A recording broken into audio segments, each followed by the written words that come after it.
საქართველოს ეკონომიკა სულ უფრო მეტად ებმის რუსეთს. ამას სტატისტიკა ნათლად აჩვენებს. სად ჩანს ეს დამოკიდებულება ყველაზე მეტად? ვიცი რიცხვები შეიძლება დამღლელი იყოს, მაგრამ ასე სრულ სურათს დავინახავთ. მაგალითად, აგვისტოს ომის შემდეგ საქართველოს ექსპორტი რუსეთში 22 გაიზარდა და 2024 წელს ისტორიულ მაქსიმუმს მიაღწია. ჩვენი ეკონომიკა რუსეთზე ასეთი დამოკიდებული არასდროს ყოფილა.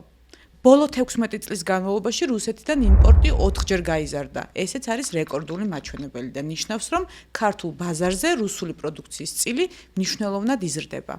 რუსეთიდან გაზის იმპორტი ბოლო 10 წლის მაქსიმუმზეა. იმპორტი განსაკუთრებით 2022-23 წლებში გაიზარდა.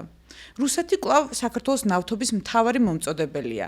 მისი წილი მთლიან იმპორტში 41%-ს შეადგენს.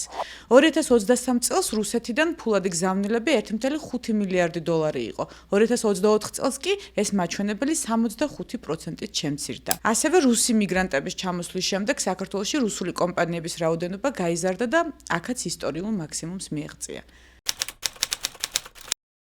შედეგად საქართველოს ეკონომიკა რუსულ ფულზე უფრო და უფრო დამოკიდებული ხდება.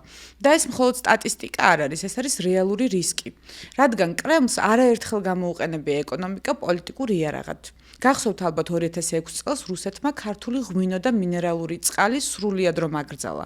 მაშინ ათასობით ფერმერი და მეწარმე მოულოდნელად დარჩა ყოველგვარი შემოსავლის გარეშე. და ახლა ჩვენ ეკონომიკას ვაძლიერებთ თუ ნელ-ნელა იმავე მახეში ვეხვევით.